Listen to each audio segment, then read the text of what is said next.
Welcome to the Trading Sliders Podcast. Here we go, episode number 68 of the Trading Sliders Podcast. How's everybody doing out there? I'm Bobby Puckett. Here with me in studio is Kurt the Flash Bennett. What's going on, Flash? Not much, man. Getting ready for this week we got coming up. Yeah, busy week. Yeah. Well, for you it's going to be busier. I got to stay home, but yeah. I'm going to have two TVs going, kind of like your setup here. Yeah, well, I said I'm going to try to keep up with the Wild West Shootout, but we will be out on the road with Chili Bowl coverage, so to speak. Before we get into the guests and the sponsors, well, let's just do that and then we'll come back into this. This week's guest out of Justice, Oklahoma, Big Daddy Joe Duvall. You guys do not want to miss this one. Oh, no. This is a good one. This is, premium trading sliders to its best. Yep. We had a lot going on. Air compressor blowing up. Talked to his daughter on the phone in the middle of the interview. Yeah. All kinds of cool stuff. But the 1995 American Flat Track Series champion, two-time American Modified Series champion, 2010 NASCAR All-American State Champion in Oklahoma, two-time Outlaw Speedway Track Champion, and overall social media connoisseur. Yeah. I.e. smartass on Facebook. Yeah. But yes, Big Daddy Joe Duvall. We say this each and every week. Especially true here recently, especially with all the trips and stuff that we've had, from covering the Tulsa Shootout to going to the Chili Bowl. Please take care of the people that take care of us. This week's show being brought to you by Diesel Boys LLC. If you need any diesel work done and you're in the Kentuckiana area and you need injectors done, fuel pumps put in, anything diesel automotive related, reach out to Brandon Hooker and Diesel Boys LLC. Our deep dives being brought to you by Kentucky Clutch and Performance. If you need any type of automotive clutch for any type vehicle, pulling truck, farm tractor, over-the-road truck, reach out to the guys at Kentucky Clutch and Performance. Our slider of the week being brought to you by our very first sponsor of the show, Walt at Speed Decals. So if you need any decal work done, he doesn't do yard signs now. Yep. Okay, he quit doing that, but he does letter race cars. Oh yeah, just lettered former guest Artie B. Ware. Yeah, and it looks good too. Yeah, Alex Ware Racing. Shout out to the Chrome and Rocket Red. Yeah, looks good.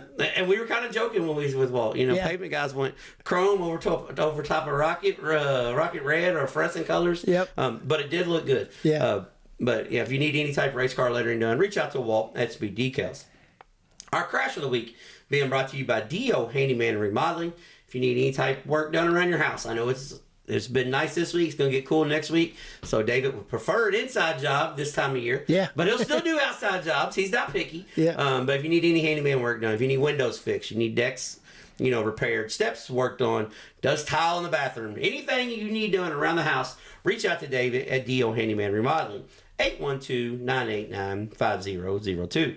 And our racetrack spotlight being brought to you by JT's Trackside Catering. Just talked to our good buddy Jeremy last night about some few things coming up. But if you need any type of catering done, Super Bowl parties coming up. Actually, I don't know if we can even say Super Bowl because it's trademark. The big football game party. Yeah. Okay. Speed weeks, Speed weeks are about to start. Or hell, if you're throwing a Chili Bowl party, next weekend, reach out to Jeremy and he'll get you taken care of. I promise you that the food is some of the best food you'll ever eat. And take it from somebody who likes eating. But reach out to JT's Trackside Catering. And our ever popular Bandit Race Cars question of the week. Got a pretty good one this week. I don't know if we really need to get into this because it's one of my soapboxes. But the question was asked, so we're gonna, like it or not, you're gonna hear our response. But if you need any Fox Shocks work, that's hard to say. Yeah. Fox Shocks work. Yeah. If you need anything like that, reach out to Brian Barber at Bandit Race Cars. He can get you taken care of. He is a Fox Shock dealer, and he will do any type of shock for any type of race car. So reach out to Brian Barber at Bandit Race Cars. All right. Yeah, got all that, and had the cheat sheet this week and still screwed up. So might as well just wing it. Hell. Yeah. But this week's guest, as we mentioned in the opener, is Joe Duvall. Last week when last week when Kurt and I was out at the Tulsa Shootout, we kind of maybe missed the micro sprint B mains and qualifiers. Yeah. Or not the junior sprints. Junior sprints, yeah. B mains and qualifiers, and made the trip out to Justice, Oklahoma. Big Daddy Joe Duvall's race shop. Beautiful race shop. This is an interview that, trust me, you guys will laugh. You'll laugh, and laugh during this interview. Yeah. Joe Duvall is a character, and we had a good time out there. So, news of the week. It's Chili Bowl week. With it being Chili Bowl week, Flash and I are doing a Chili Bowl pick'ems. So, how this is going to work, we're going to pick each qualifying night, we're going to pick the winner. And this is how they're going to get their points. So, however they finish is what point goes next to their name. And then next week, we'll let everybody know who won on the Chili Bowl pick'ems. And if I'm just going to tell you, I haven't looked at his list yet, but I'm pretty sure we both took Kyle Larson on Monday. Yeah. So that's probably going to be a wash. Yeah. As the week goes, we'll see how it goes from there. But, so yeah, we got that. Wild West Shootout is starting. Actually, we're recording this show on Friday evening because I'm leaving Saturday morning. Right. Wild West Shootout is racing Saturday, Sunday. The show will be out Sunday/Monday. So, our Wild West Shootout talks is going to be, precursor. Yeah. We're not really going to know what happens. So, right. But we're going to talk about that, and that's the reason why we wanted to have Joe Duvall on this week. We kind of tie things in just a little bit. Yep. I know you guys follow along every week and think this is unorganized chaos. Which it is. Oh, yeah, definitely is. It's 100% that. Yeah. But there is a little bit of method to the madness, for the most part. Yeah, we try anyway. Yeah, we try to make things work out. Let's put it that way. So we're going to talk about new venue and everything, new home for the Wild West Shootout. Turbo takes on a tour. Yeah. We're going to get into that. And did you see who's not going to be on the tour? And JD is not going to be on the tour this year. Yeah, Superman doing the old Superman things. Yeah, so going Outlaw. We're going to get into that. And RTJ's busy schedule for the next month. Yeah. We're going to get into all that. So that's what to expect on this week's show. As they say, let's get started. Yeah. Start off with Turbo. Turbo is going back on the World of Outlaws. Last time he was on a tour was 3 years ago, and it was Lucas Oil. Yeah. Hasn't been on the World Outlaw Tour for about 10 years. But Turbo's going back on the World of Outlaw Tour. And this we're going to kind of segue the Jonathan Davenport Turbo news and to what everybody wants to talk about. Well, World of Outlaws versus Lucas. Lucas Oil, yeah. Yeah, so I've seen some comments, and I've heard some shows where people are kind of downplaying the World of Outlaws and acting like Lucas Oil is the end-all be-all. Yeah. First off, Turbo, he said he had the Turbo Fun Tour for a couple of years. Now he's done with that, and he's going to go chase the championship. The reason why he's doing that is because you get guaranteed money to go to these races. Right, yeah. When you run a series. So there's guaranteed money, guaranteed tow money. So every race you guarantee you get more money on that. So that's the reason why, Turbo is going on tour. Jonathan Davenport, on the other hand, is coming off tour. And the reason why Jonathan Davenport is coming off tour is because he doesn't care about the money, so to speak. He wants to chase the big money. Yeah, he's just going to hit the big money races. And did you also see where he said he's wanting to maybe try some other type of racing? Yeah, so I'm trying to figure out what that might be. I bet it's not sprint cars. Yeah, I don't think it's going to be sprint cars because he's a little too tall. Me and my wife was talking about that before that. She goes, he's too tall for that. I was like, probably so. Yeah, I bet it's not sprint cars. I don't know. We got Trey Osborne. Yeah, hold on, we got build a cage for you to fit. Yeah. We got 7'1" driver here. But Jonathan Davenport, the reason why is because he doesn't like going to the bull rings. No. He doesn't like banging off the cushion. And he likes chasing the big money races. So he did use the excuse that he wants to watch his son's fishing tournament. And I get that. Yeah. But you want to make a side wager? I bet he still runs 80 nights a year. Oh, yeah. But it's just going to be 80 nights where he wants to run. Right, where he wants to run. Because the last few years he's gone and on. You can just tell. He don't have to go run that Knoxville track if he he don't want to go to Knoxville. He doesn't really like Fairbury. Yeah. He doesn't like places that's got big cushions and major sliders. He don't like that stuff. Right.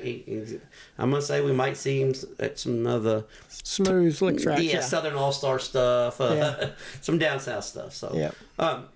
But one thing about World Outlaw versus Lucas is it would have been super. It would have been nice to see Superman versus Bobby Pierce all year. And it's going to be fun watching Turbo versus Pierce all year because a lot of people are just discrediting Nick Hoffman. But Hoffman is keep my car straight, keep my car clean. Yep. Let's live to fight another night. Pierce and Turbo are going to be throwing haymakers. Oh, yeah. I'm just going to say one of them's not going to make the whole year. Yeah. One of them's going to be off tour because of suspension. Yeah. I don't That's know. very possible with those two. Have quite a bit of the same driving style. Yeah. Like foot on the floor, slide. Yeah. Like they both should have been sprint car racers. Oh, yeah. Yeah, that's it's one of those type driving styles.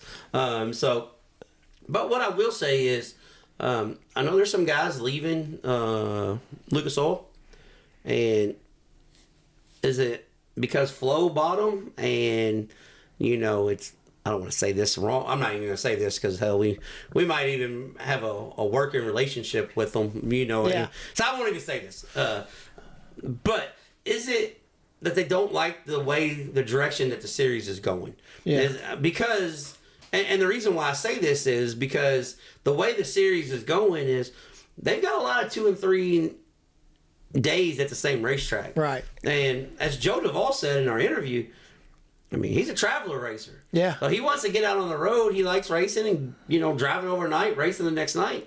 I wonder if not the boringness of the schedule because they have crown jewel events, but if you look at the Lucas Oil schedule versus the World of Outlaw schedule, the World of Outlaw schedule is better than the Lucas schedule. Yeah. Oh, yeah. I mean, it goes, I don't want to say better racetracks. It goes to racier racetracks. Yeah. It hits different parts of the country. So I know that the Lucas Oil schedule maybe be just a little less travel. Right. But I also think there's like 15 more dates. So I don't know actually how much less travel it is. Yeah. But could it quite possibly be when Lucas Oil was in its heyday, Steve Francis was at the helm, and guess what? Steve Francis is at the World of Outlaws now. Yeah. So I mean, I don't know. We'll have to ask some of those guys as we run across them this year. Yeah, I personally like watching both series myself, but if I had to pick one, I'd probably be watching one with Bobby Pierce. Whichever one he's on. Yeah, not just because he's been on the show. It's just because I like his driving style. Yeah, well, it would be awesome if RTJ went over and ran the World of Outlaw for a year. That would, or Pierce come and run Lucas, vice versa. It's fun watching them when they get to the same racetracks. I like. That does make it a lot of fun. Because everybody shows up to Eldora, So I mean, and everybody shows up to the north south. I mean, you're gonna see them all race again, so you'll be able to have your grudge matches in when everybody's always picking and choosing. Then But yeah, so that's just I don't know. I don't really think it's one or the other. But if I had to choose, I will be honest. I love Dirt Vision's coverage of the World of Outlaws better than I like the Flow's coverage of Lucas Oil. Yeah. And I know I'm probably going to take some heat for this, but I think their overall coverage is better. Now, James Essex on the microphone versus Ruben, I think Essex is better on the mic. But the overall coverage of the event, right? And what I like is the World of Outlaws, they still allow the other divisions. They got 2 division, they got 3 division race shows. Yeah. Where a lot of the Lucas Oil stuff is going to just us and nobody else. Yeah, nobody can. Nobody else gets a piece of this pie. Yeah, so I'm. Yeah, it's kind of like some of them cut them out of the limelight. When some of those guys that are support divisions or whatever you want to call them, they need to be in the limelight some. Well, that goes a long way because they need to.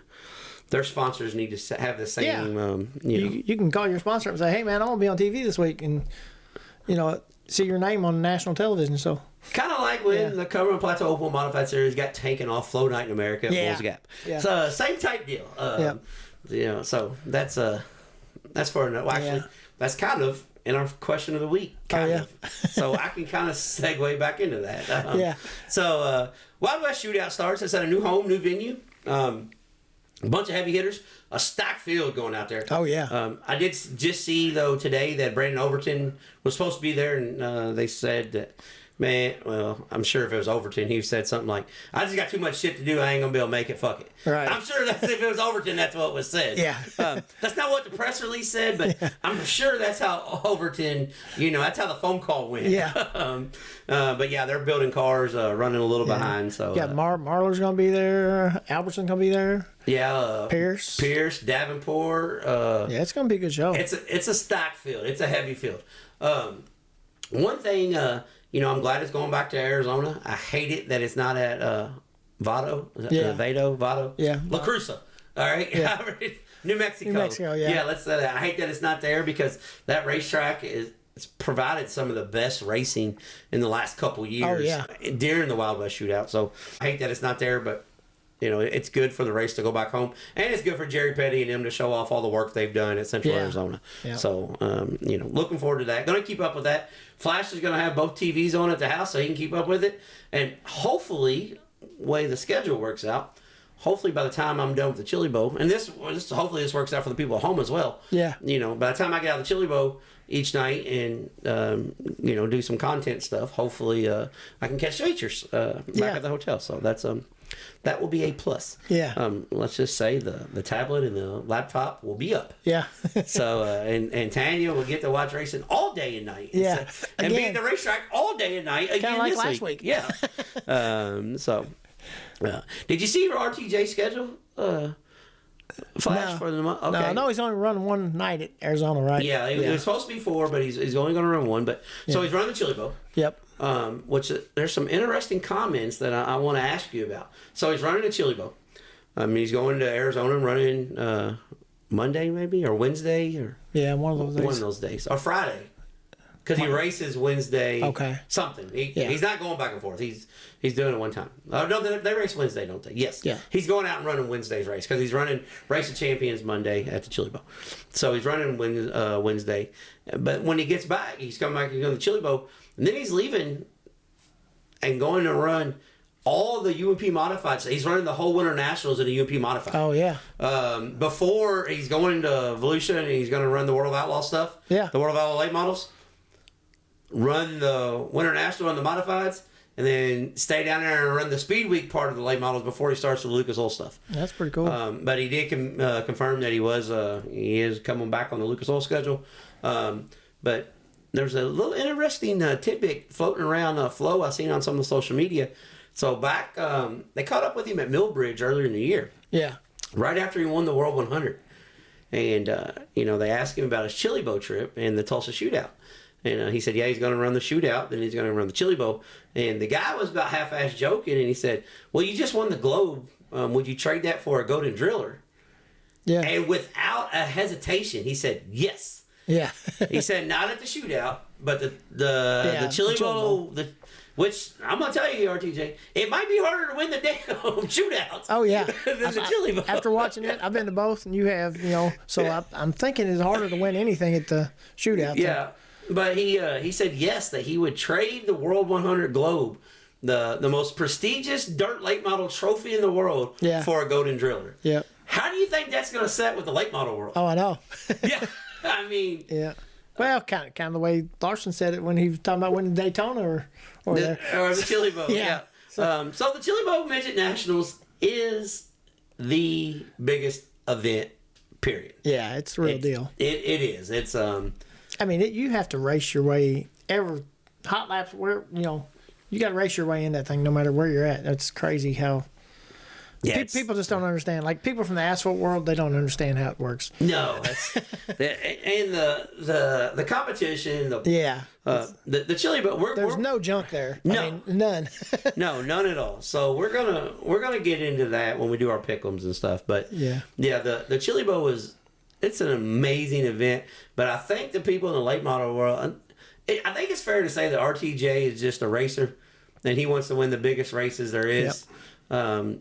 I think, if you ask him what's the perfect scenario, it's the Knoxville Nationals, the World 100, and the Chili Bowl. He wants to win them all. I mean, as we say, racers race. He's won a bunch of them. Yeah, but I could see when we have the talk, the Bobby Pierce, RTJ, it's just like for years we had Bloomquist Moyer. When we have that talk, I can see where the talk isn't. We're not going to have that talk in a few years, because it would not surprise me if Ricky Thornton Jr. decided, you know what, I'm done with this. Just like I was done in the modified world, I'm gonna go run sprint cars. Yeah, I mean, it would not shock me at all if he just walked away at the top of the sport and said, "Hey, I'm gonna go run sprint cars." Yeah. But yeah, Ricky Thornton Jr. Some interesting comments there for the late model world. All right, Flash. It's time for the Bandit Race Car Fan Question of the Week. I don't know if you're ready for this one, okay? Because like as Flash told you last week, we don't. Yeah, I haven't heard it yet, so. Well, we don't talk about it, this stuff before we get on. We just get on and go. Yeah. That's just kind of what we do.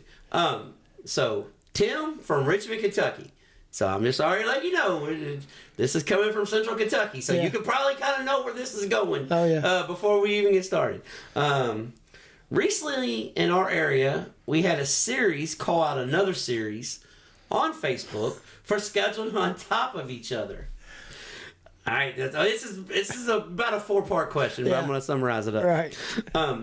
What do you guys think about this? And what do you think about tracks, drivers, and media disrespecting each other on social media? Yeah.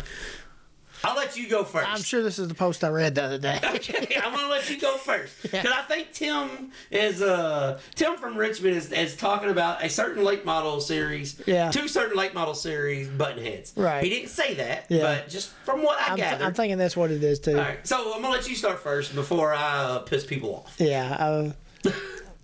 I think they could work together a little better. You know, it probably would help a lot. But I mean, you know, each person has to put their schedule out, and I mean, I don't know. If they don't want to work together, they're just going to have to fight it out as far as see who can get enough cars to race, is what I'm thinking. And I hate to see them back and forth on Facebook like that, because it kind of makes both of them look bad. Yeah. But, you know, it kind of is what it is. It's just, there's only so many cars to go around, for one thing, on the same night in that area. You know what I mean? As somebody who literally, I said that word right too. Yeah. As we were about to hit record, I had to take a phone call about scheduling at a racetrack. Yeah. So for somebody who knows a little bit about this, I'm not saying I'm on the inside. Right.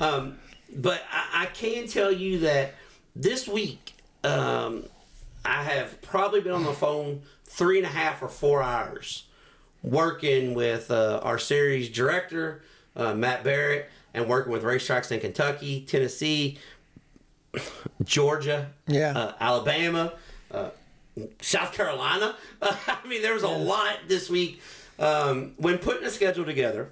And I'll throw this caveat out there.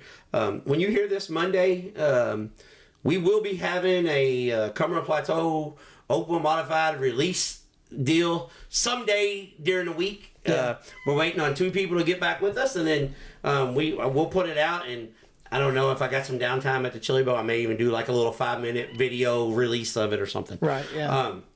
But as somebody who been involved with this all week, it's hard not to schedule on top of people. Yeah, you can't, around people. You can't do it sometimes. It's almost impossible. Yeah, it is really tough. And not only that, you know, it's really tough when you got 2 series that cover multiple states to, you know, because even if you don't schedule the same weekend in the same state, you're fighting for the same cars that's running both of that anyways. Right. So, you know, these guys are going to travel to Ohio. These guys are going to travel to Tennessee. These guys will travel to Indiana. Well, so it doesn't matter if the races are in Kentucky, Tennessee. You're pulling from the same region. Right. But yes, social media is a whole nother different thing. Do I think they should be, you know, somebody should make a post and call out somebody? No.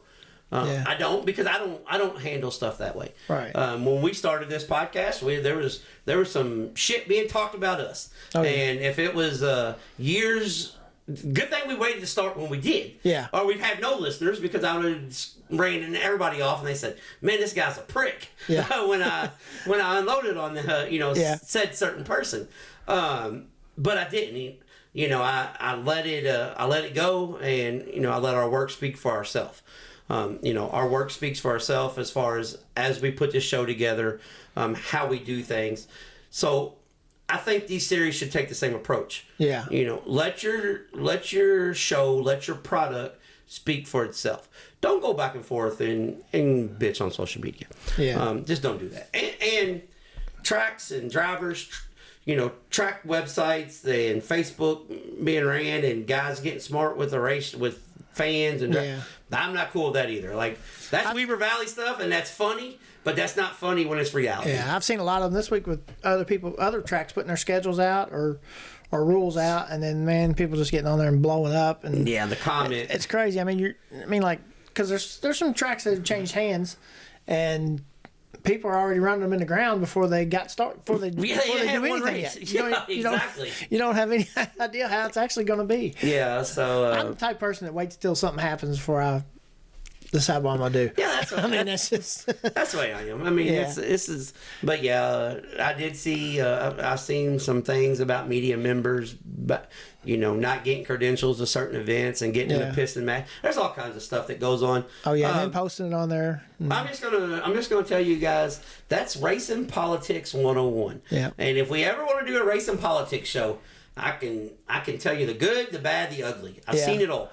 I know it's kind of hard for somebody to believe that sits here and listens to us every week. Right. I do go into a lot of the meetings at racetracks and keep my mouth shut and just watch. Yeah. And when we leave said meeting, I say, yeah, well, this isn't going to work in this region, or this isn't going to, for somebody that's very vocal, like myself, when it comes time to, a lot of time it's easier. You'll learn a lot more and be a lot more respected if you don't bitch and you just sit there and listen to what's being said. So I try to take that. Now my wife, on the other hand, she can't do that. A lot of times she'll flip double birds and, hey, I want to message this asshole, but I say no. Like, the older I get, the better I am on that. Say, hey, they was listening to me. Yeah, it's like, hey, after X amount of weeks, you're a fan, bro. Yeah. See you next week. Whether you want to be or not. Yeah, thanks for coming. They're going to tune in just to see what we say about them next week. Yeah. So we'll see you next week. It's kind of like at a racetrack when everybody was booing you. Yeah. If all your fans you don't have, that just made me work harder. Yeah. And Flash got a lot of boos over. Oh yeah. I was especially when Don would say, "It's one half of the Curtin Evo show." But yeah. So Tim, I hope that helps. I hope that answers your question, but I think we're all back in the same boat. Yes, no, we don't really care about piston matches. Nah, that's not how we. I want to go watch races at racetracks. All right, so our slaughter of the week this week, since we didn't really have no racing this week, our slaughter of the week is going to be the Chili Bowl, the event itself, because it is a massive event. It is a great event to go to visit. I said this last week. It may be an event that I start attending from home. Yeah. Because I've been to quite a bit of them, and I had so much fun at the Tulsa Shootout that I think if you got to give one of them up, just the crowd and everything it might just be the Chili Bowl. Yeah. But I don't know. I'll go Chili Bowl this week and I'll make a decision. Right. Yeah. But so the slaughter of the week is Chili Bowl Midget Nationals, and it's time for Bobby and Flash. I don't think this is going to be like a new segment. No, this is just a one-time deal. So, but if we do find a sponsor, racing deal. Yeah. But if we do find a sponsor who wants to do something like this, we might be able to do like a buy or sell segment. Yeah. So this is how we're going to do, and I'll explain the rules, and you guys can play along at home too. Go to pull up Wikipedia like I just did here on Facebook. And he's got Chili Bowl preliminary nights. If you're old like Flash and I, you got to zoom in to see it. Yeah, because the letters are so small. Yeah. You'll have to zoom in to see it. Well, because there's 379 names on there or something. 391. 391. Yeah, okay, almost 400. Yep. So go there, write down your guys' write down your thing. And if you want to send them to me, same way with the fan question of the week, you can send it, on our Facebook page, Trading Sliders Facebook page. You can send it on. We are on X. I forget to tell people that all the time. We're on Twitter. One Trading Sliders, or myself, Bobby Puckett. Instagram. I don't really know my Instagram name. I don't know mine either. I think it's Coach Bobby 20 or something. I don't know. Yeah. But you can go there from Facebook. You can go directly to our Instagram page. Or, follow along with Kurt and I on Facebook. Yeah. But, you can send them just like that. Or you can email them, foodbarracecar20s@gmail.com. So we'll tell you about the email. I got so many emails the last 2 weeks. I haven't got all them checked. So if you do want to get a hold of us, reach out via the Facebook direct message. That's the easiest. Yeah. Trading Sliders or Bobby Puckett or Curtis Bennett. Yeah. So what we're going to do is wherever these drivers finish, that's where we'll write it up. We'll tally it up at the end of the week to see who won. Yeah. All right. So I'll let Flash go first. Monday. Who do you got for Monday's preliminary? Well, I'm picking Monday. It's Larson. Okay, Young Money. We both picked Young Money for night number 1. Okay. So, regardless, after night number 1, we're still going to be tied. Oh, yeah. Okay. So, Tuesday, which there's a ton of cars running Tuesday. Oh, yeah. A bunch of good ones, too. Yeah. It was really hard to pick Tuesdays. Yeah, Tuesday's got a ton of cars running. Yeah. Because Monday they don't have so many cars because they have the Race of Champion. Yeah. But Tuesday, who we got? I picked Christopher Bell. C-Bell. Okay. I'm going with Buddy Kofoid Tuesday. Yeah. Well, that was who it was between with me. Okay. So it should be pretty good. Yeah. So C-Bell and Buddy Kofoid. So right after Tuesday, we're gonna have a leader in the wheelhouse. Oh yeah. One of us is gonna be leading. Yeah. Well, somebody's gonna be leading the race. Yeah. Wednesday's got another stacked night of guys. And who you got Wednesday? After watching Emerson in that non-wing. Yeah. I'm picking him, Emerson. Well, see, my Wednesday night was between two: Ryan Timms or Emerson Axel. Yeah. So Ryan Timms was one of them I was looking at too. So I went with Ryan Timms as well. So Emerson Axel. Yeah. So right now we're definitely gonna have somebody's gonna be ahead and somebody's gonna be behind. I don't know if we won two separate nights, we could still be tied. But no, are we? Yeah. Well, yeah, I guess we could. So by Wednesday we still be tied, but I'm thinking Thursday's gonna be different. All right, Thursday. All right, who you got Thursday? Because Thursday's pick 'em. They got another 150 cars. It looks like. Yeah. Like Thursday started blending into Friday. I about screwed up when I was doing my Thursday pick. I think this is the first time Chili Bowl guy that I'm picking. Briggs Danner. Danner on Thursday. All right. Trading Slider approved. He impressed me pretty good in the shootout out there. And Briggs Danner is running at the indoor auto racing event this weekend. Oh yeah. Up in Allentown, Pennsylvania this weekend as well. Oh so, yeah. It's not the boardwalk one, but it's the other one. Yeah, the other one. So he's there. I seen practice there this morning. Yeah. So wishing him luck on that. All right, Friday. Who you got Friday? Justin Grant. All right. Well, there's no way we could be tied then. Yeah. I got Logan Seavey Friday. Yeah. So Flash got Justin Grant, and I got Logan Seavey. And it's funny. Emerson Axel is and Ryan Timms. So we got all non-wing guys, but no, we're about 50-50 right now. And who do you got pick Saturday for winning the whole kit and caboodle? Well, I'm picking Larson because he's going to be rested up for Monday. He's got all week to. Well, no, he don't. He's going to Daytona to test. Oh, yeah, he is. Yeah, he might have jet lag. Yeah, he might have. Yeah, so... I don't know. He did all right with jet lag the other night with coming all the way from Australia. Yeah, well... but Daytona's tough to get to. Yeah, it's that's true. So Flash going with Young Money, and I am taking Logan Seavey. The Triple Crown USAC champion, Logan Seavey. It's kind of funny. Both those guys are about the same size. Yeah, they got to fighting on the front stretch. Did you see that? I seen that. So as long as you stop on the front, or I think they said from the flag stand all the way around to the middle of the straightaway, the back straightaway. Well, let me. I said this. I guess nobody can run out there, but. Well, that's what I'm saying. Guys, the drivers don't ever really want to fight. Yeah. It's the crews that want to fight. I tell you who's going to be egging them on if they stop over in turn 2. Yeah, the Rowdies. Yeah, the Rowdies. Yeah, top row. Don't stop at turn 2. It's going to be like a wrestling. Yeah. like being at the wrestling match. You stop at turn 2, there will be a fight. Yeah. It might be the drunk guy at the top row that's coming down going to fight you. Yeah. But yeah, so that's our Chili Bowl pick 'em. It's going to be a fun thing, it'd be a fun good thing time for us to do. One thing about the Chili Bowl, I'm going to emphasize this, and then if you follow along with the Trading Sliders Facebook page, and Kurt will be sharing it, and I'll be sharing it. But every day we're going to do a race day report.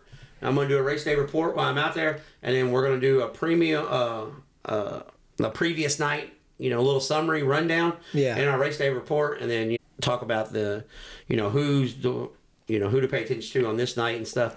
But one thing cool that I'm going to do, I haven't really talked to Drake York about it yet. But I'll shoot him a message because this is the way we do it on the fly. But I'm going to do the Drake York's one to watch, the non-wing worldwide one to watch, kind of like he does on USAC.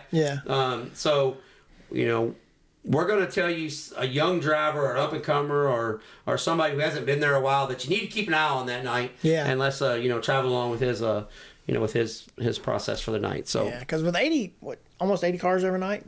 It's close to it. So, it's tough to make every single night. It's crazy to make a race any one of those nights. Making a preliminary qualifier is awful tough. It's awful tough. So, so there will be extensive Chili Bowl coverage, and I'm gonna let us in on a little secret here. I've got this new video technology that I'm gonna try. I don't know. We'll see how it works. I don't know exactly how it's gonna work, but I'm gonna try it. So bear with me. But I know it looks really cool what you sent me. So I sent Flash. I guess a mock-up test run. He's like, that's cool. You gonna be able to do it at the track? I'm like, well, I hope so. I mean, it took me 4 hours to do this one, but I think I learned the program that it won't take that long. So we're gonna do extensive Chili Bowl coverage. And if you got any questions about Chili Bowl, and this is the first time you've ever watched it, first off, what's wrong with you? But if you have any questions, send them to us. And I'll see if I can take care, answer your questions about that, because this is a hard event to keep up with, racing every night, and but it will be on Flow Racing. I guarantee if you watch Monday night, you're going to be watching the rest of the week. Yes, I promise. you. That it's just it's that exciting. So there's nothing else going on. So tune into Flow Racing, check it out, and the Wild West Shootout. And when we get into our upcoming events, we'll talk about that stuff. But there's our crash of the week this week, since there was absolutely no racing this week, because we're not to the weekend yet. So our DO handyman remodeling crash of the week is going to go to our Bandit Race Cars question of the week. The social media in general. That is our crash of the week. Okay, we're gonna ask everybody, please try to do better. Don't be hating on people on social media. It's a new year. Type it out on your phone, then read it, and then say, it's not really going to change my life if I post this. And then just go ahead and delete it. And it'll make you feel better anyway because you wrote it out. Or type it out. I've done it hundreds of times. Or type it out. Send it to your buddy. Like I'll send him my stuff to Flash and say, hey, tell me if I should still post this tomorrow. And then tomorrow he messaged me back and goes, you're an idiot. And I said, all right, so I'm not going to post it. So that's our crash of the week.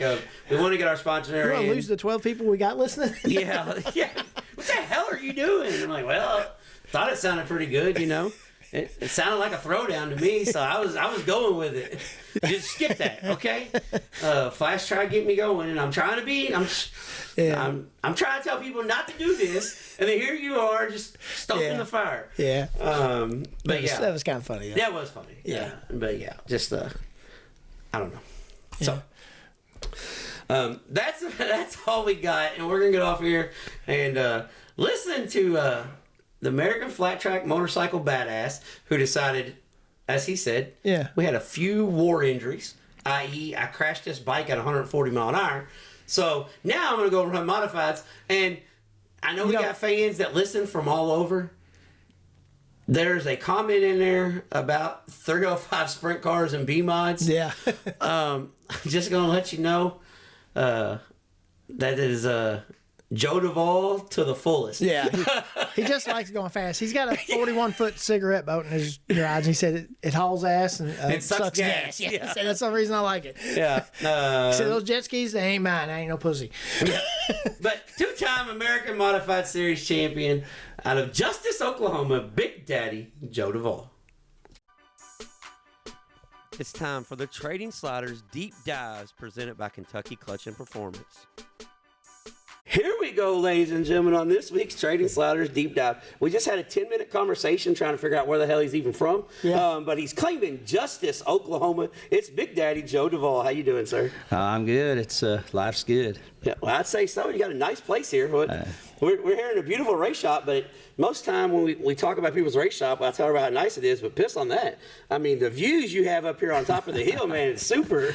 Yeah. You know, I didn't pay for it racing. I guarantee you that. Oh yeah.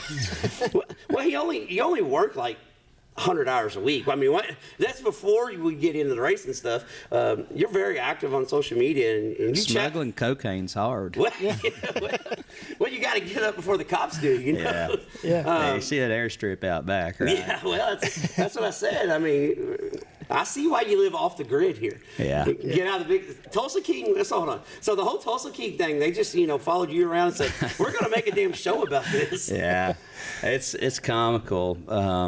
I don't watch a lot of TV. I was sick a couple weeks ago, and I sit down, I guess, binge watched it or whatever. I just laughed the whole time because it's so. Some of it is. It's just Hollywood, man. Yeah. So what you're saying is you're not like that's like Uncle Elroy over there. Yeah. You know, they use a few places from around Tulsa. The rest of it's not. You know, hey, there's a compressor. Right That's welcome to our show. That's right. See, it's you can't make up stuff like that. No, you gotta try to make it work. That's all right. We're just keeping it real here at the 91. Yeah, that's what we do here. A lot of people don't know this because you're, right now, in your words, you're a big time modified racer, but you actually started out on the flat track. You're a dirt bike boy. Yeah, I grew up racing flat track motorcycles, and I actually raced professionally till I was about 30, and kind of looked around, and I was starting to become the old guy. So my whole family had raced cars since my dad went AWOL from the Army in '63, and it was just kind of time. Life changed, and I was kind of burnt out in that deal, and a lot of things transpired of getting hurt and injuries and old war injuries and stuff like that. It was just it was a good time to quit and move on. So how much do you keep up with the short track stuff now? Because I find that fascinating. I was never a motorcycle guy, but when I seen them run at Ventura last year, I was like, hold on a second, this perks my interest here. Quite a bit. I still kind of peek on it and see who's going fast and who's not. There's just a few guys left that I even raced with. That Jared finally retired last year. He was a multi-time national champion, and it's watching it now though. It's kind of hard because the bikes are a lot different than what we was racing then with the 750 Harleys and Hondas and different stuff. Now they've got some. The chassis are different. The way they race is different. It's all together. The modern era flat track racers, they ride differently than what we did. And it's almost like watching an old school sprint car race. Back in the day, they were backing them in and turning right. Now you get in a sprinter, and if if you oversteer any at all, car's pissed off. Yeah. And they're mad at the world. So, it's kind of a product of the racing, but they race a lot different now. And I think a lot of it too is just the motors that they run them because they don't have the big heavy crankshafts, and there's just a lot of dynamics that go into that. No. So speaking of racing different, you are a guy that is very active on social media. And I told Flash on the way over here, I said, Big Daddy grew up in the hood. I don't have to know him personally, but I know the neighborhood that I came up in, and I'm like, you don't have that kind of smartassness without growing up a little You can either talk shit, back it up, or you got to run really fast. Yeah, well, that's the same. See, that's why you go to the gym. See, I need to get on your regimen. I'm too fat, man. I can't run very fast. Yeah, so you're going to talk shit and back it up. But I can probably outrun you if it comes down to it. Yeah. Well, I know you can. You got championships, trophies everywhere. You definitely going to outrun us. Oh. But one thing that I like, though, is you kind of call it how it is on social media and all forms of racing. Yeah. And it's not, hey, look at me. It's just kind of smart-assy. Hey, you know, and the people that get offended, they get offended because you're talking about them. And the people that don't get offended, like me, is like everybody else wanted to say that, but he had enough balls to say it. Yeah, that's a problem. Just call it like it is. If they get mad, they'll poke you in the eye. If not, they'll be mad at somebody else next week. Yeah. Everybody gets mad when you tell the truth. Yeah, you know what I mean? Like, I had a guy that used to race, you know, go to races with me, and he was brutally honest about things, and sometimes I wish he would have shut up. But So you're like, damn, we were good tonight. He's like, no, you sucked. yeah, we was in Daytona one time. He said, damn, Joe, you're trying to be the slowest guy here. That hurt, because I was paying him. Yeah. You're like, hey, hold on a second, man. Wait, back that up. Yeah, back hold that on. up. Tell me how good I'm doing. Shit. You know, but I mean, I'm not a yes guy. I'm pretty basic. You know, if I don't, I sleep well at night. You know, and I mean, if I have something on my mind that I think somebody needs to know, well, I'll tell them. My favorite line that you used, because I follow along, been following you for years, and my favorite line you used out of all was during the Summer Nationals last year. I don't even remember if you remember saying this, but I talk a lot of shit. So yeah, what he said. it'll probably sound like something I said. Well, no, it was. You said, I mean, God, not all modifieds are created equal. No, they're not. It's painful to watch some mod racing at times. It is. And I mean, I'm probably one of the biggest race fans you'll ever meet in your life, and I am just wow. Sometimes it's brutal. I have ADD really bad. I'm probably like the poster child for ADD. Like, I don't know what they take for ADD, but I should probably be taking a handful of them every few minutes. But like, they, you know, a caution, then another caution. I know the race you're talking about. Yeah. God, it was terrible. Yeah. That one car, there was only like 9 mods there. Yeah. It was the blue car that had all the cautions. I know which one it was now. It was a full-blown shit box. Yeah. Like Nick Hoffman, shit box. Yeah. I mean, not calling it a Nick Hoffman car as a shit box, but it's just like Nick Hoffman would say. It's a shit box. It's a shit and box. it was this guy was. He was this. I don't even know who won. Yeah. But I remember him. Yeah. It's kind of like a buddy of mine used to say, you don't always remember the rodeo, but you'll remember the clown. Yeah. I remember that guy. Well, it was so funny because, you know, I'm a modified defender. Like, I love modified racing.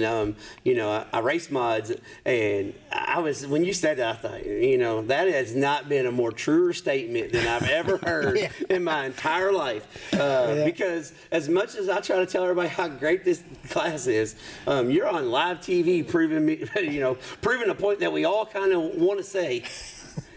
Yeah, I was just like, Jesus Christ. Was brutal. It was brutal. Yeah. You know, and sometimes even our series, you know, you'll have trouble. I mean, you just have trouble. Yeah, we had to take a pause for the cause because the businessman here, actually, you know, he actually does work for people that follow him on social media. It says, I mean, you can't be working. You're always, you know, talking shit to everybody. But he actually does work, and he actually just on call here. So I'm gonna kind of transition to this. How in the world do you race a national schedule with running a business, with cutting all the damn grass around here? I mean, for one thing. Well, the grass, my wife grew up on a ranch, and my wife, if you saw her, and most people see her in public, would never know what, she's a hand. You know, I mean, I got fired from mowing a long time ago. And I'm okay with it. This man's a genius. Now, exactly how did you do that? Well, I don't think it's gonna work for me pure anyway. accident.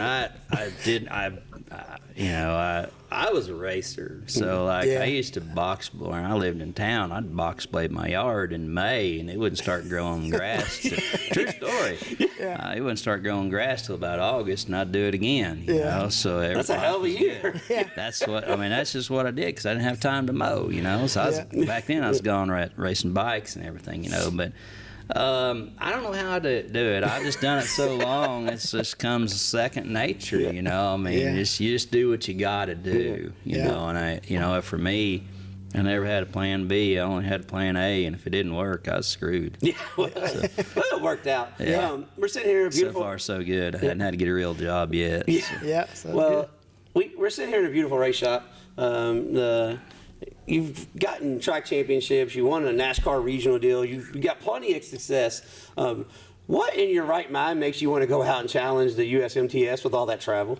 I mean, because I think it was Tanner Mullins one time told me that he drove 49,000 miles in one season. So I mean, I don't know, but that's a lot. You know. Well, but knowing Tanner, he could have been lost. Yeah, he could have been. You know, I mean, sometimes it's hard for him to see over the dash in that truck. I think, you know, but he's a good guy. I like Tanner a lot. You know, that's another guy that works really hard to race, building his own cars, and he's liable to, get home Saturday night, get the car washed, and go to welding up a chassis Sunday night. You know, so it's just. What makes me want to do it is I'm a travel racer. That's all I've ever known. That's what I've done. I basically hit the road racing when I was 15, racing bikes back then, and I just I don't know. I wasn't really a guy to try to be a local hero. I wasn't. I don't even want to be a hero. I just want to race. Yeah, and one thing I like from you is you don't run from no competition, and You've even said before, like, why is the guy sitting at home this week in certain situations? You're a guy that you want to beat the best. If your best is fifth that night, that's just your best. That just is what it is. Yeah, y'all see me drunk in a bar back in the day. I tried to fight the biggest sunbuck there. I mean, that's just the way I was wired. Yeah. I don't know. It's just. I love the competition. I mean, if you beat the best, you were the very best guy that day. Yeah. And so many guys beat themselves, and I've never seen anybody that couldn't whip somebody's ass in their own backyard. Yeah. It happens. And what people don't understand, that don't travel is, guys that are running up and down the road, they know who those locals are that they're going to have to deal with. Yeah. And they count themselves. So many guys count themselves out because they actually have a home court advantage. Yeah, I agree with that. I've said that a lot, especially like in Central Indiana racing, the modified and late model core in like Central Indiana, Central Illinois. When the stars, so to speak, come to town, as everybody thinks, the stars are at a disadvantage. You show up a lot of those racetracks. Yeah, you better show up and be ready to go. Guys like Don O'Neill that grew up racing Brownstown Speedway, those guys, you come to their backyard, you're gonna get your ass kicked. Yeah. I mean, that's just plain and simple. And it's. Plus they got their grandma sitting in the stands there, and that's worth a couple tenths. Yeah. Oh yeah. You're the type of guy. You don't go to the track and make no friends either. You take them with you usually, don't you? Oh, I usually have one guy with me. That's about it. Well, that's because you don't have many friends, man. Not much for friends. You might want to change the way you're living. Yeah. I was at I was down in something Alabama. Down there. That's all you gotta say. Yeah, I know. It's down there. It's a Loxley? Loxley? Was it Buckshot Speedway? No, it was Loxley, Alabama. I think it was. Does that sound right? Yeah, really it does sound like It's about on like the real close to Mississippi, Florida. It's real close to that Florida line down there. And I was down there, and this local no-driving sumbitch couldn't start a race to save his life. And I will say that on air. I still pissed off. That's a good thing, because I hit record, so you said it. At any rate, he couldn't stay. And I guess apparently the racetrack owned his racer, which is fine. Probably makes $175 a week. And that's fine. That's fine. Which is fine. But after it's all said and done, I got penalized and whatever. I was outside front row. I got penalized, moved back. My buddy Brooks Strength ends up winning, and I wanted to go down there and beat Brooks, bottom line, because he hated that, and I liked it a lot. Yeah. But at any rate, we was like 2 for 100. But love you, Brooks. Yeah, Brooks is not nothing against you, just the way it is. It was like 2, but those 2 were really good for me. Yeah. But after it's all said and done, I end up running a third, and I really wanted to win that race. I didn't drive forever down there, and so I picked up my nephew along the way. He went with me, and he can't fight. He can't even spell fight. Well, I've gone to the racetrack with some guys like that as well. I had about a 3-alarm helmet fire the whole race, and after it was over, I turned the guy around on the front straightaway as we was headed to the scales. And I figured I'd probably get disqualified, but I didn't. And we're driving through the pits, and some old boy comes out in the middle of the pit lane. I said, "Oh, great, here it is. I'm going to have to fight all these son of bitches." And that guy was actually there to high-five me because he hated him, too. We've been wanting somebody to whoop his ass. I made some friends that night. Well, see, that's good. I've gone to fights before thinking there's a good chance I'm gonna get my ass kicked, but I can't let my buddy get his ass kicked that much. Yeah. So I've done that before, and I've also been the guy that's thought, I see how many people they're gonna use. Let's just go ahead, and I'm getting a little older now. I'm like, we'll see if I can catch him a few weeks down the road. I tell this story, and we laugh about it now, but I was at, I think, Lubbock or something like that, and of all people, Ryan Gustin was starting beside me, and I think I redrew a 4 or something like that, and he was right beside me, and I knew I needed to beat him off a 2, and I felt like I could outrun him that night because I was really good at Lubbock. My little buddy Cale Westover, he's built like a cinder block. He's a good dude, but he's like 5'1" tall and 5'1" wide. I mean, he just looks like he's built like a cinder block. He's a tough little sumbitch, too. He does that jiu-jitsu stuff, and all that karate and fighting. Well, you better stay. Wears them ninja feet racing shoes. No, I'm just kidding. You better stay 3 feet away from him if he knows new-jitsu. Because jiu-jitsu's bad, but new-jitsu's really bad. Well, I can't spell either one, but all I know is he does it, and he gets in that cage and gets after it, So that sounds like people I don't want to mess with. Yeah. We truck it off into one, and there's a hole there, and I 100% flat ran over Cale, and I felt terrible.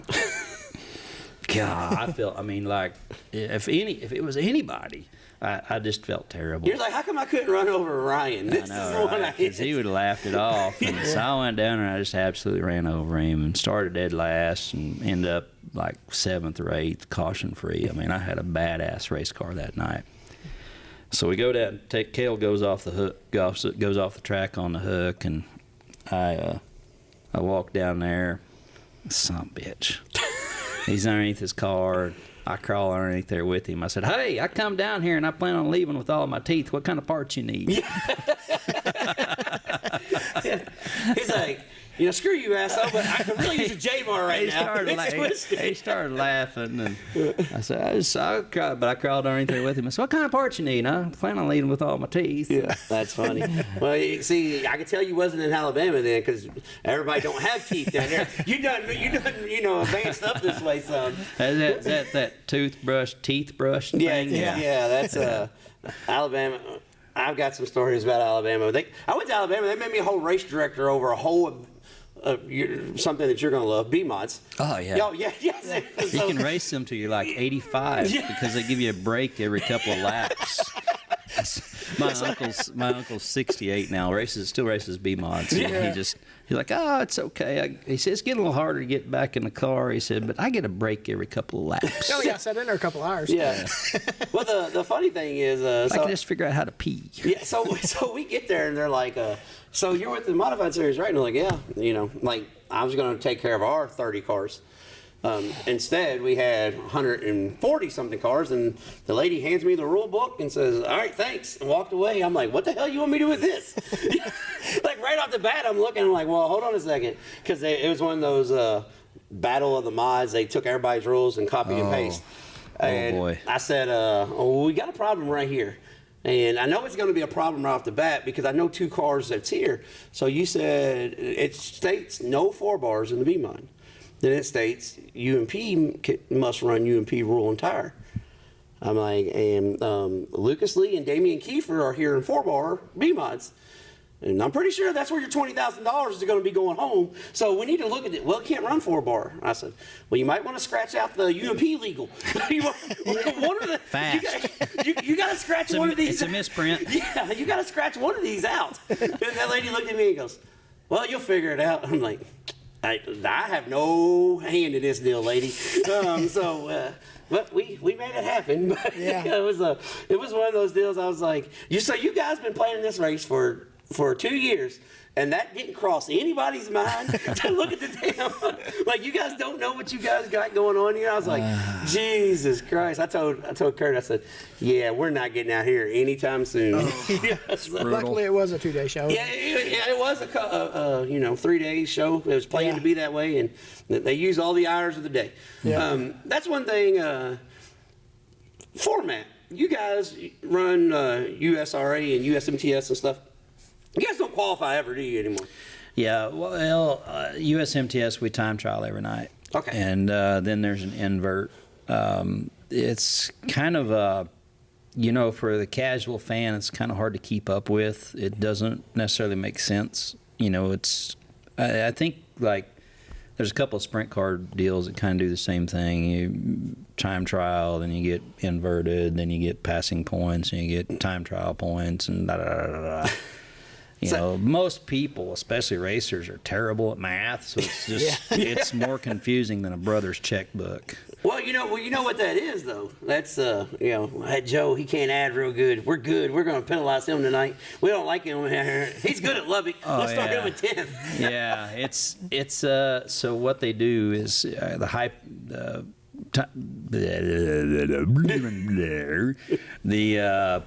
So what he's saying is, Kurt, he don't get quick time much. He don't know what the hell they do with that guy.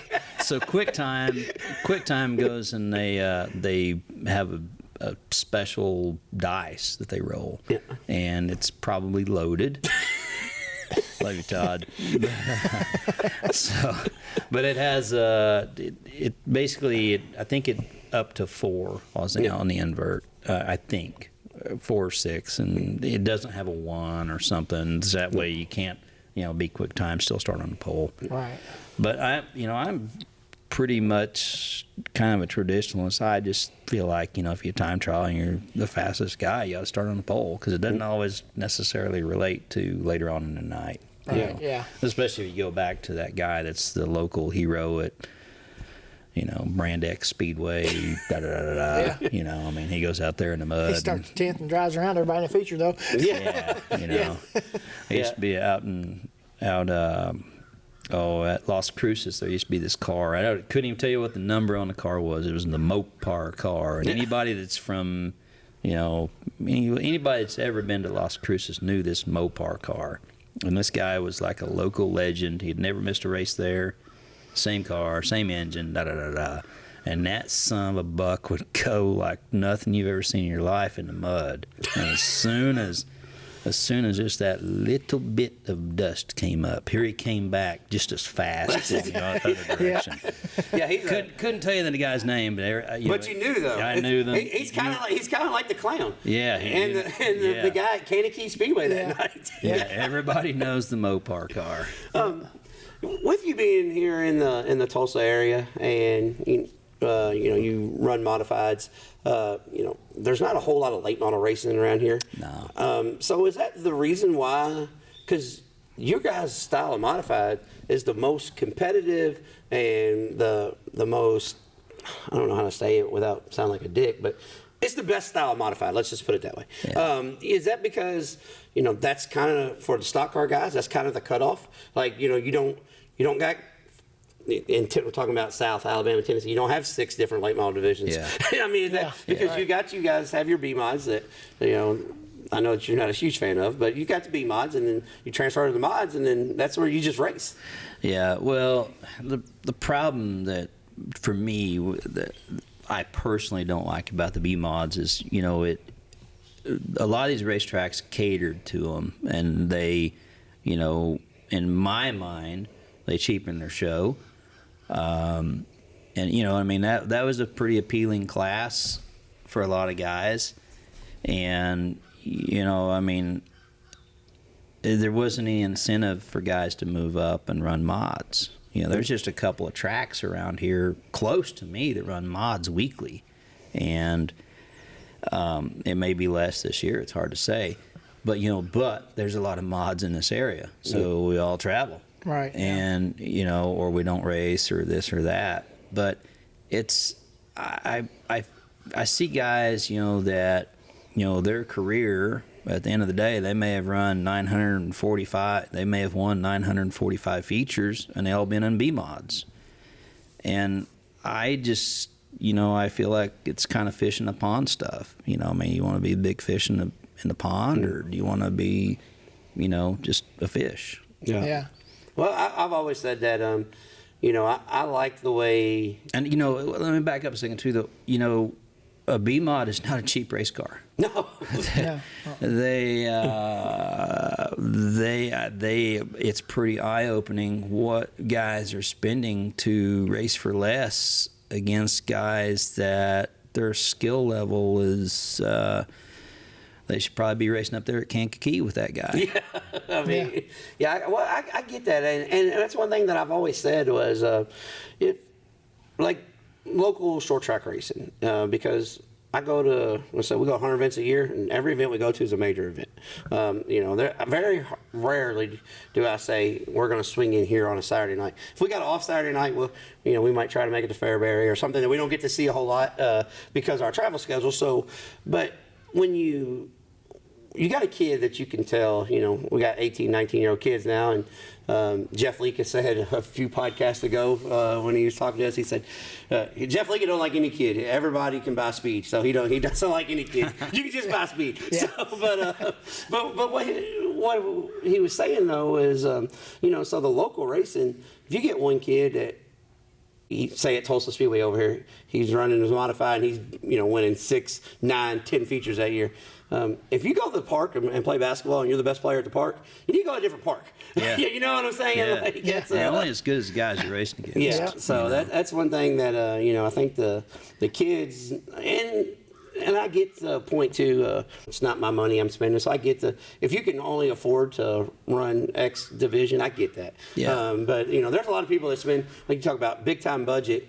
And going to beat up on the same 12 guys for that $300. Yeah. Just to post, all God to glory. God is great. Thank you. We appreciate. And that's not what it's about. Yeah. Well, sometimes people, I think they feel like I forgot where I came from. I used to be the guy that I didn't have 2 nickels to rub together. I did everything I could do to get to where I am at now. But I'm also kind of a realist that I wanted to beat the best guys, and I did whatever I had to do to get there, instead of just like, if your life goal is to race a limited late model or a 305 sprint car or a B mod or a, whatever, you should go get some testosterone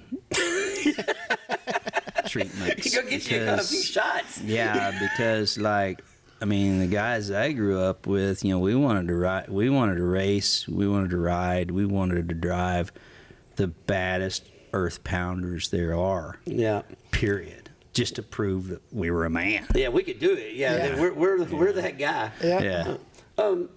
Larry, so serious question. Did Barry use your login? That was great. That was another good line, too. Yeah, it was great. I actually texted him. I was like, hey, man, do you care if He goes, well, I would be mad if you didn't. Yeah.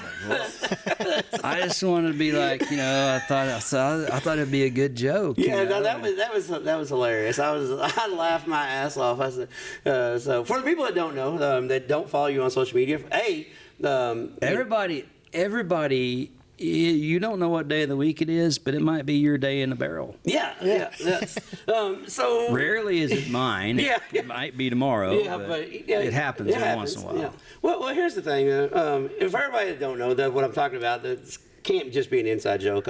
When the Gateway. It was the Gateway Dirt Nationals. It was the Gateway Dirt Nationals. I was there. That was another thing I was at, and that was one of those days it never ended. I didn't know what day it was, but I seen that. And I think it was a Thursday night or Friday night when you posted that. And I seen that when I was sitting in the stands after working all day. I thought, damn, this made it worth his while. But so basically what he said was, because Barry just He'd been incarcerated. Yeah, that's the word. That. But there was a few guys on some Facebook warriors that was pounding the Barry got locked up thing. So Joe just says, being the big daddy that he is, he goes, "Hey guys, don't worry, Barry's gonna be able to watch tonight because I gave him my flow login." And then somebody goes on there and goes, "Well, do I need to give you mine? I'm not gonna be home so you can watch." so Big Daddy. I mean, it was just a joke, and it's. How many people messaged you about that though? I had a lot of people thought it was hilarious. Yeah, and then you have the ones. It's just like kick a guy when he's down. Yeah, it's like, you guys, it's a joke. Yeah, it's just a joke. And like if you're that miserable, look in the mirror in the morning and just go jump off a cliff. Yeah. Well, if they're out here, there's not a whole lot of lights out here. They might drive off a damn cliff. Yeah. Out here we're in central United States. That's like plains everywhere, except for Big Daddy found a mountain. Like, how the hell you find a mountain here in central Oklahoma? I had to look really hard. Yeah. Okay, so let's talk about your plans this year because we're 30 minutes into this. We haven't even mentioned the race car. We haven't even mentioned the. We have to talk about those. Well, we just have to a little bit. We are a racing podcast that usually talks about everything but. Yeah. But when we do cover the racing, we try to do it justice. We don't try to be total smartasses all the time. Yeah. But a bummer. Yeah, well, that's my wife says, she tells everybody, yeah, it's funny till you live with the asshole. Yeah. So what's the plans for this year? It's not going to be nothing going to be set in stone. But what exactly you got planned going on this year? And are we going to see you beating up down the road, or are you going to go to the local short track and start to be at Big Fish? If I was going to be the local guy, I would have a real cool square body ramp truck with a tire rack. Yeah. Yeah. It might just be a single cab because it was just me and my dog. That would be cooler. Yeah. Me and my dog and a cooler, So yeah, I just got a text message from my daughter. My truck keeps giving me an oil change warning, like on the meter thing. Tell her to it doesn't check go mark. up, and it only shows 0 on my app. Like it went straight to 0, like no decrease or anything. Well, it probably needs oil. It probably needs oil. It might need oil It might, for that yes. matter. You want to call her live here and let's put her on and tell her how to fix it? This'll go well.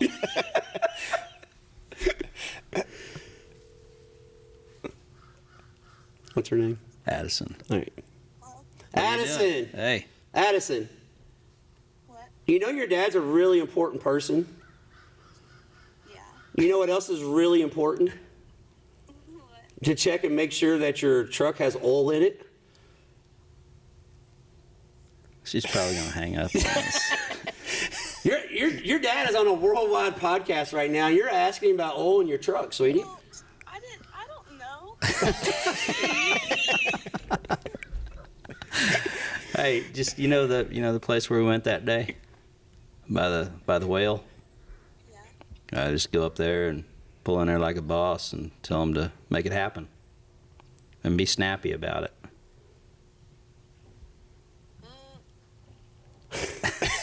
Addison, listen, that's kind of important, okay? You're going to kind of have to need to do that.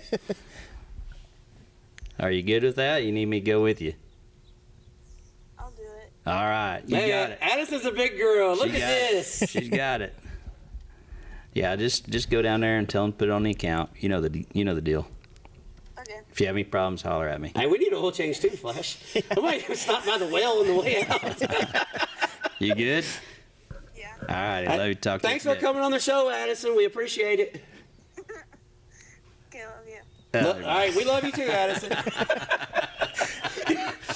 That's kind of, hey, lucky, man, because we raised my wife's little brother. 100% if I call him, he's not answering the damn phone. Yeah. 100%. Yeah. I'll get a text back. Hey, you need something? Like, no, I just called your ass. What do you mean, do I need something? I had to call my son like 9 times and type 911 or something, trying to get him to answer the phone because he won't answer. And what's funny about that is she's on Facebook, and I'm not friends with her on Facebook for some odd reason. Well, that's probably a good thing for Addison. I think it's because I gave her so much crap. Yeah, so that's probably a good thing on her. You know, my mom was on Facebook, and it took me like a few years for her to friend me. So it's starting to make sense now. Not only does he not have friends, the family that he has don't even like him. Big Daddy, I mean, damn. Yeah. Not really. I mean, damn, how bad is this? Actually, my daughter said she got it. She said she just got it because that way she could make sure my wife wasn't posting pictures of her she didn't like or didn't approve of. She said, yeah. Oh, okay. Yeah, no, she's not extra at all. She didn't understand that just meant game on. Yeah, that's like, your ass is being tagged now. Okay, like that's how this works. So back to all right, how are we going to do? What's the race season this year? Because I don't see no box van. I don't. Yeah. I see a rig that's going to go. Looks like we might be going racing. On the road. Yeah. I'm going to go to the Wild West Shootout next week. I'm going to leave here on the 7th and planning on running that deal and trying to just, get out there and test a little bit of stuff. I got a few ideas that I'd like to try. And then Jimmy will be out there and whatnot and showing us the latest and greatest and yada yada yada.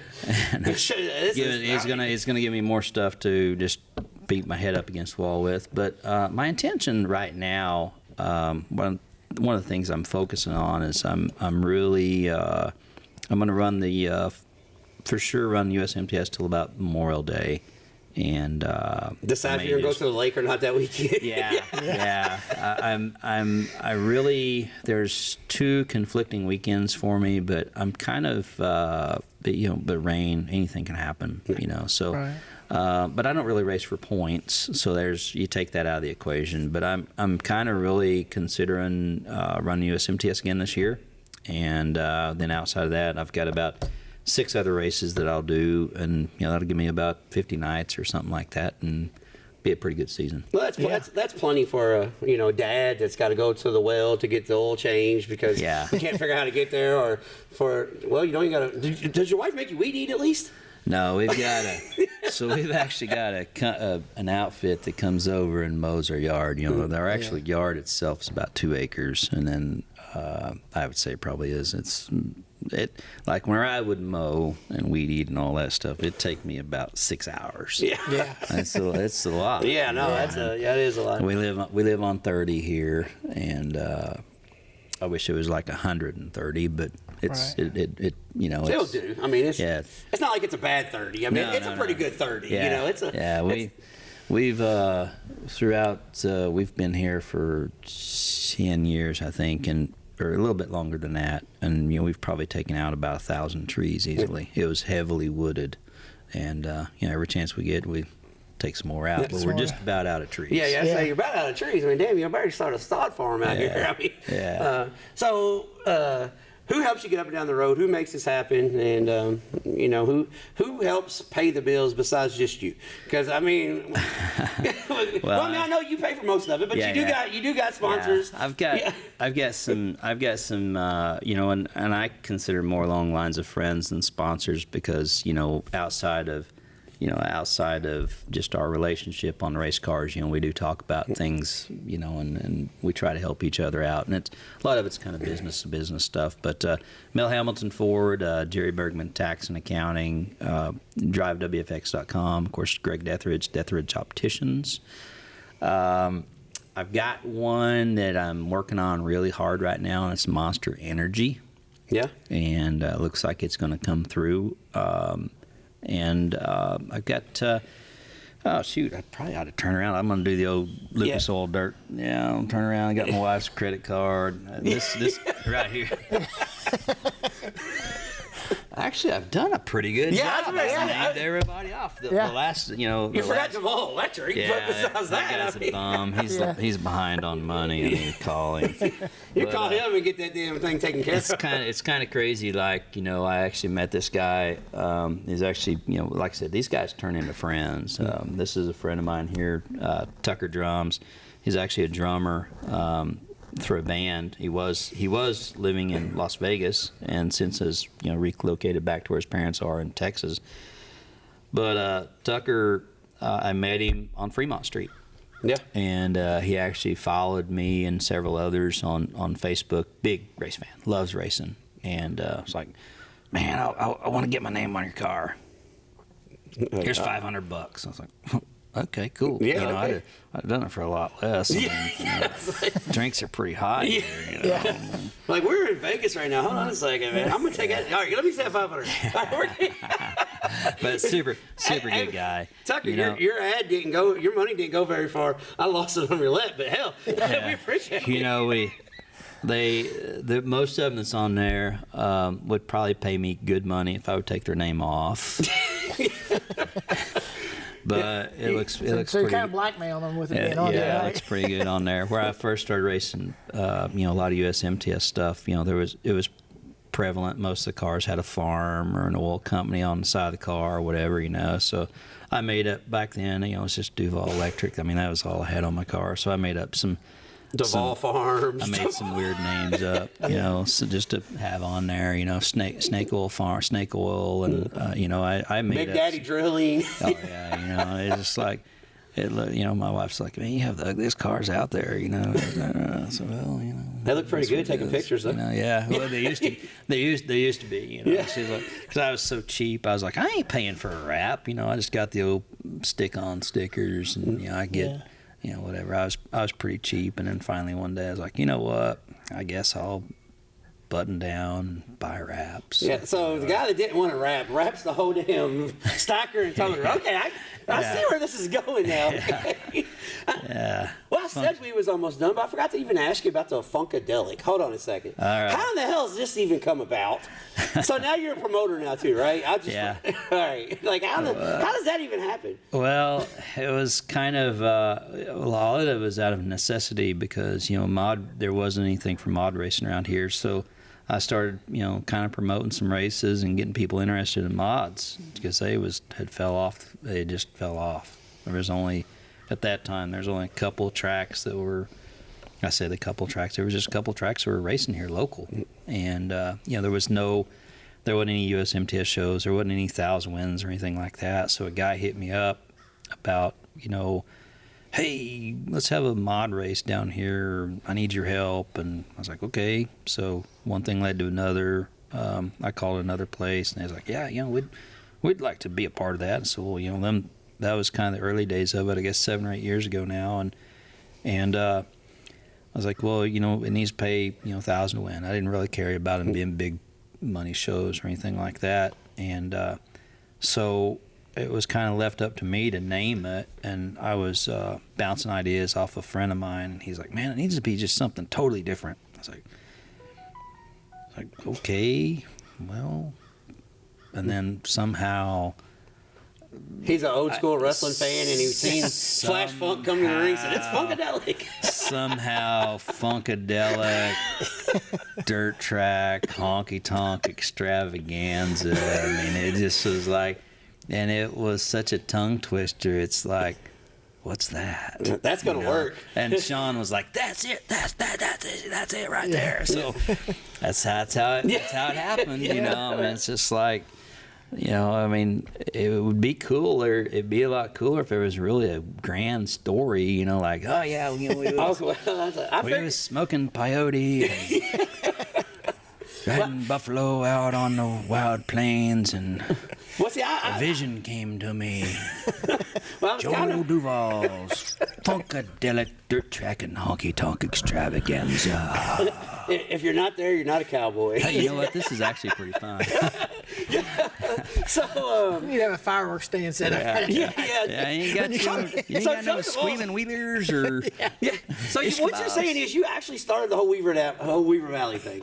You started it with the Funkadelic, and then they just said, you know what, we're gonna do this damn thing. Stranger things have happened. Yeah. I mean, those guys are great. By the way, huge fan. How awesome is that for real though? I mean, that is great. one of those things that just. I liked the deal where they here a while back where they they shot Aunt Vicky. Oh, with the T-shirt. That was so awesome. Like people, oh, they were going nuts. Yeah. People thought it was real. So the funniest part about it. So I got a T-shirt gun. He's like, you come into the Funkadelic. And one of the first things I got warned was, do not aim it at a person. Why not? That's awesome. Yeah, so I've got one, and I am terrible with it. Like half the time I can't Get it over the fence. It either goes out of the ballpark or it ends up in the fence. It's like 50-50. Yeah. That's kind of the way I race. Yeah. Because, well, I mean, the thing about it is you got to, you know, like if you're on this front straightaway, you got to get up over the fence. Yeah. Or if it's in the crowd, you know, you can't shoot it at somebody. I mean, Well, you could. you could, but Yeah, I wouldn't end well. But it's pretty hard, you know, and it's like, of course, maybe I could be better if I went and practiced with it, but I mean, it's not like you got any area to practice. who wants to practice? I mean, Evel Knievel just went out there and jumped. Yeah, you know, I mean, just He just did it. we're talking about practice, man. Yeah, we know we're that talking was about practice. Yeah. Not a game. Not a game. practice. Yeah, what the hell? We're talking about practice. Yeah. But hold on a second. What the hell you doing with a front wheel drive race car in the back? And your daughter race. well, yeah. I just seen that at the corner of my eye. We Yeah. got modified. Okay, I'm gonna paint a picture for everybody. It's a gated community, so you can't come try to beat him down, steal anything. But we got 3 full-blown race ready. Well, one's ready, race ready for the top. We got 2 under construction. Yeah. So we got 3 full-blown cars. One in the trailer. One in the trailer. We got his bike up on the top here. We got a boat. We got some toys, some jet skis, a 4-wheeler. The jet skis aren't mine; they're my wife's and daughters. So Well, let's cut through the chase. Yeah, Joe does He's not claiming ride the jet he's claiming the skis. boat, though. He's claiming the boat. Yeah, he's claiming the boat. Yeah, it sucks gas, hauls ass. Yeah, Yeah. And he's got a crash cart that's got every part you can imagine on, even the fire extinguisher. Cares about safety. Yeah. And then in the back corner, by the shear and the brake. So I'm gonna tell everybody, Big Daddy makes his own bodies. He does metal work, and if he he do a don't, little bit of everything. Yeah. So he does it. All. And then we got It's a cobalt? It's It's a cobalt. I think it's a cobalt. Yeah, it's stacked up in the corner here. Yeah. So So she came to me a year ago and was like, "I want to race." I was like, sweet. "No problem. Yeah. Let's get it on. Let's go." But she got, at the time, you know, it was winter. So we went and I found a little car. It's a nice car. I mean, it's like a guy named Steve Holzkamper built it. He built some modifieds. He builds like the frames for Kay Dillard. Yeah. And he built it for his daughter. And it's got a cheater motor in it. And so it'll run. It runs pretty good. Hey, as long as you got the sticker on there, you're good. yeah. Yeah, the cheater. Yeah. Did you get the $100 cheater cheater sticker, Yeah, you're did you good. get the cheater sticker? You're fine. Yeah.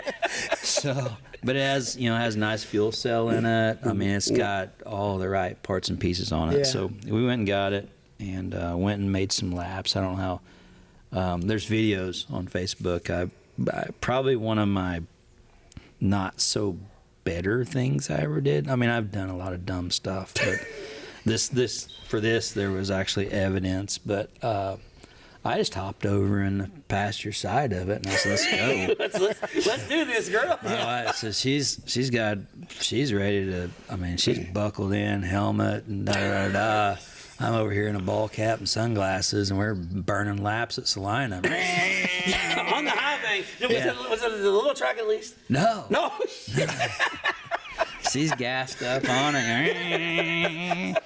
Yeah, so my wife, after the day was over, she's like, "You know, you're Mr. Safety, and you didn't set a very good precedence there." I said, "Yeah, but I look cool doing it." Yeah, that's a hell of a video, though, we got. It was You could at least pretty got some awesome. ratchet straps or something. Yeah, man. I mean, after the Or fact, wore a damn helmet instead Yeah. of a ball yeah, cap. after the fact, I thought about it. So, yeah, you know, that probably wasn't very smart, but So is she going to race then? it's hard to say. She ended up getting real busy at school, and I'm proud of her for that. She got in ag and, you know, FFA, and ended up winning a state title. And it was like her first year in ag, and it ended up being a pretty big deal. And it kind of opened some doors for some other things. So, like right now, school is the most important thing. And definitely. And changing the oil. Change it. yeah, all. Yeah, and she got changing to change the the oil in that pickup. too. Yeah, right. So it's kind of on the back burner. There's a race tomorrow, and she has a lot of stuff going on in school right now, and it's kind of one of them deals where, you know, we went gung ho there for a couple of months, and we had to wait for racing season to start, and then, you know, then she got busy at school, and yeah, It's one of them deals that don't take up a whole lot of room in the shop, and if it's something her and I get to do together a few times, here and there, or whatever. Oh yeah. It ain't eating anything. Well, you might want to boat a seat in if you're gonna ride with her, though. Yeah. They have a cruiser division down south where you can ride. I kind of thought, if she got out of shape or something, I could kind of help, but or eat shit against the dash. Either or. Probably. Yeah. It could have went either way. It could have been. Looking back, it could have been pretty bad. My wife's like I said, she's like, "You're Mr. Safety," and guys at work wear a hard hat. Me, I'm wearing a ball cap. Yeah. Let's go. I may have even been wearing shorts. It's hard to say. Well, we appreciate you coming on, taking time out of your busy schedule. And, yeah. We look forward to keeping up with you over the year, and we'll get some listens because of Big Daddy. So we appreciate it. Because a lot of people are going to see this and be like, "Oh shit, we got two smart asses," and we actually kept it pretty professional today. Yeah. I didn't even call nobody out or anything, so it was actually pretty good. We didn't mention any names or anything like that, so it's all good. Yeah, we didn't. The shit list here, we just looked over it. So that's what we did. But we appreciate you coming on out of Justice, Oklahoma. Oh shit! Hold on, you don't race for points. But we got a banner. It says got a banner. The American Racer Tire Modified Series Champion. He's got a championship thing over there. Yeah, we don't race for points though. Yeah, I won that a couple times. We don't talk about none of those successes. But out of Justice, Oklahoma, Big Daddy Joe Duvall. All right, Flash. That was Big Daddy Joe Duvall. Had a fun time out there. And his daughter. Yeah, and Addison and the guy at the well station. But had a good time out there at the 91 Ranch. First off, I know we kind of joked about it a couple times in the interview, but Joe Duvall found the only mountain in Oklahoma and lives on top of it. Yeah, you can see it all around. It's nice. Yeah, it's a beautiful place up there. But kicking it with Big Daddy, as real as it comes. If you didn't enjoy that interview, I don't know if you're going to enjoy many interviews that we do. Right. And we kind of joked about it at the end, but we didn't really shit on too many people. No. Because when you get two smartasses together, it's very easily done. Very easily. Well, I don't know how much smartass they are. Sometimes you just tell them the truth, and it sounds like it. Yeah, kind of been labeled a smart ass for many truth tellings myself there. But it was a good time out there, and I want to say thank you to Joe Duvall for and Addison for playing along because we kind of threw her under the bus right then, live on the air. But thank you to Joe Duvall for taking time out of busy schedule.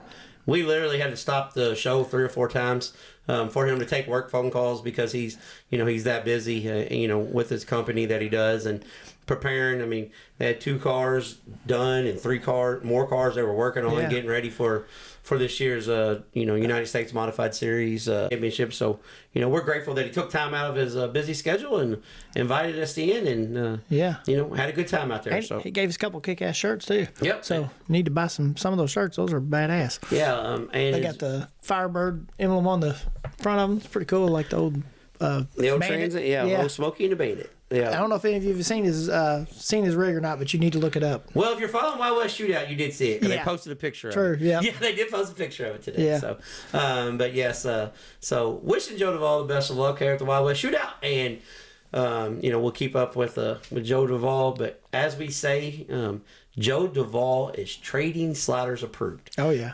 Good dude.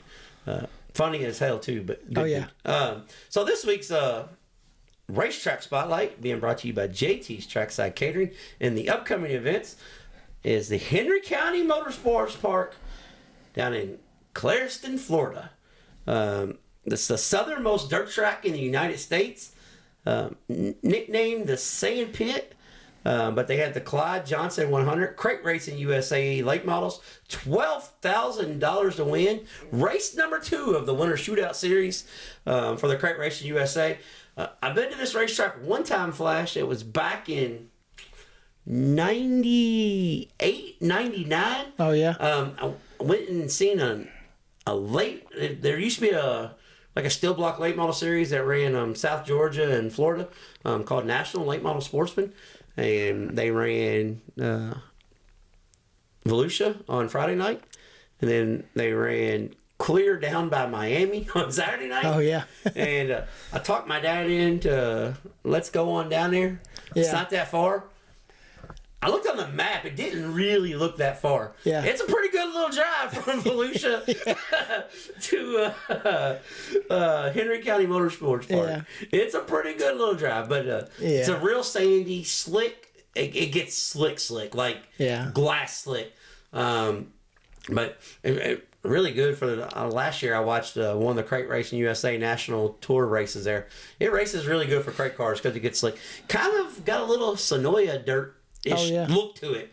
It's more sandy, but when it slicks off, it kind of the glare that you get from Sonoya, it's almost kind of what it looks like. Yeah. It's a beautiful racetrack. One of the racetracks that has palm trees everywhere. Oh yeah. It's a nice racetrack, and they got their they're hosting the very first World of Outlaw late model race. During the Winter Nationals down there, the Swamp Cabbage 100. So that's cool. So they're gonna get some big time stage. But if you can't make it to this race, it's on Crate Racing USA TV, or it's called Crate Racing TV. Yeah. So I think it's on the Done Right TV platform. So Speed Sport 1, all those guys, they cover that. So, but Friday and Saturday, $12,000 to win, 100 lap main event. Don't see that much often anymore in Crate Racing. Yeah. 100 lap main event.